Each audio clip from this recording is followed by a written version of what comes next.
So hi, my name's Duncan from SSW and I'm here at NDC today helping out with the Ask Me Anything sessions, and I'm really excited to have Scott Allen here who just gave us a talk on JavaScript and dragons, so welcome along. Thank Scott. you. So maybe you could just introduce yourself and let us know where you've come from. Oh sure, I'm Scott Allen. I'm ode to code on Twitter. I don't know, I'm kind of jet lagged too. I've been a consultant for a number of years. I do some Pluralsight videos, and I live on the East Coast of the United States, where I do a lot of work in the building software for the healthcare industry in the States, actually. Cool.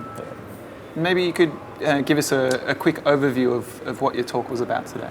Yeah, my talk was about ECMAScript 2015 and just some of the things that you need to be aware of if you're going to go down the road of using ES6 or ECMAScript 2015. I still like to call it ES6 because it's easier to say. It's a new world, and there are some surprises there and some, I don't want to say necessarily pitfalls, but just things you have to be aware of and plan for. Cool. So the way these Ask Me Anything questions work is we have a couple of people in the audience here who are burning to ask some questions, so we'll jump to them in just a second and let Scott answer those questions. Then I've got a couple of questions myself, so if we want to grab the first question from the audience. Hi, I'm Adil. So just in terms of having a JavaScript library as an author of JavaScript library, how do you reckon we approach publishing to different kind of module systems available like UMD, AMD? And shall we just publish? It comes to me in the mind like we used to publish x86, x64 stuff. Yes. It seems like, do we have to go to that part, like publish the library as a UMD and then as an AMD module? Yeah. Yeah, that's what I've seen some of the more popular ES6 frameworks doing, frameworks and libraries. They'll have a build process that will spit out a version of their library that uses UMD and AMD and CommonJS and include even the ECMAScript 2015 source code in there for people that just want to use a tool to build directly from your source. And that's just unfortunately the world we live in right now. Maybe someday, once everything is ready to go, we'll just all be using this new module syntax that's in the language, and these other things can go away. But we're going to live in this world where we have to interoperate with all these different formats. Well, if you're a library author, you're going to have to interoperate probably for the foreseeing, I don't know, 5 years at least, I would guess. We have one more question. Yeah, kind of. Do you feel that things have gone a bit too far too quickly? Is it just the work of trolls trying to make the this keyword even more complicated than it was before?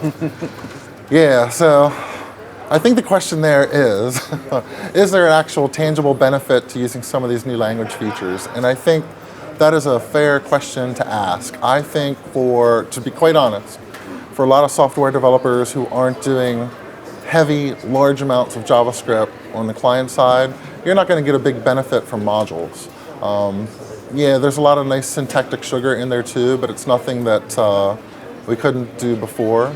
So you do kind of have to evaluate the current situation, which is that you still need some tooling and a build process, and you have to go through a little bit of pain to get this new stuff working. How much benefit do you get from it?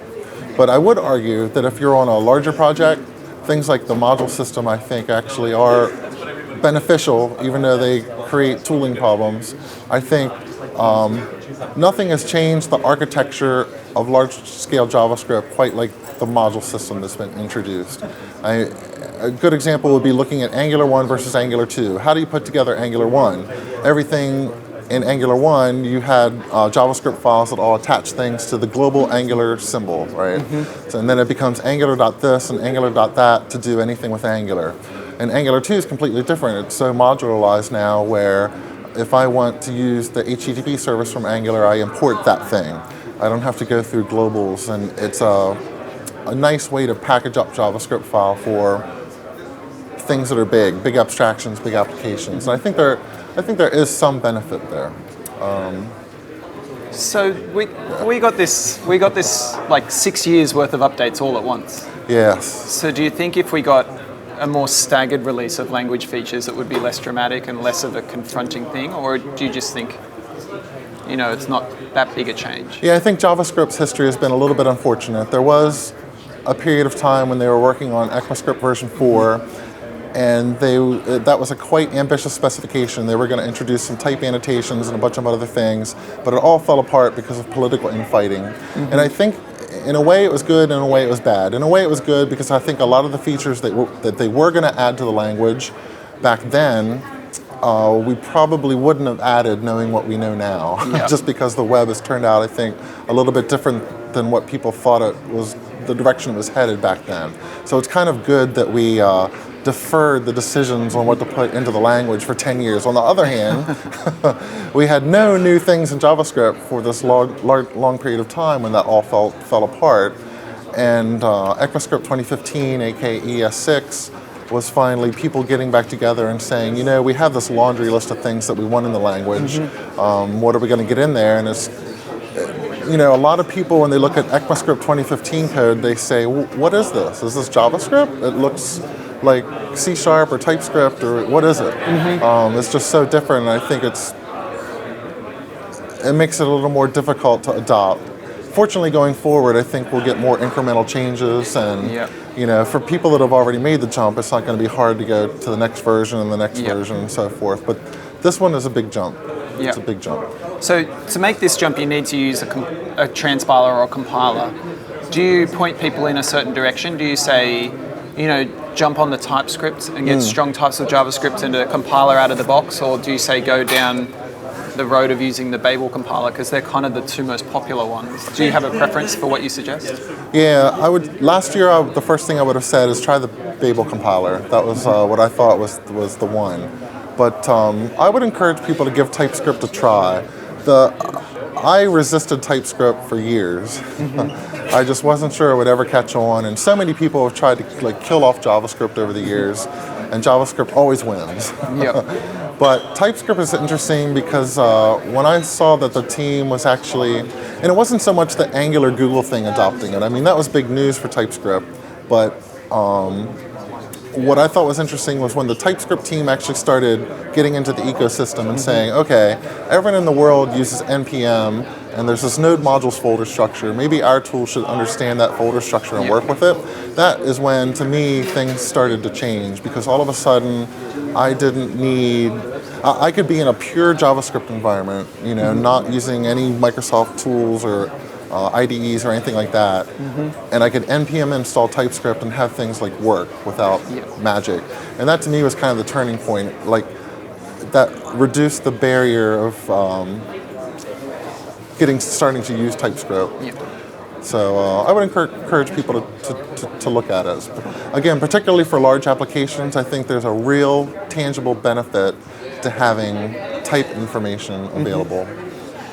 I think it can make an application more robust, and certainly if you're working on an application that's so large that is split amongst different teams, and you have one team consuming things that a different team wrote, TypeScript makes that experience a lot easier.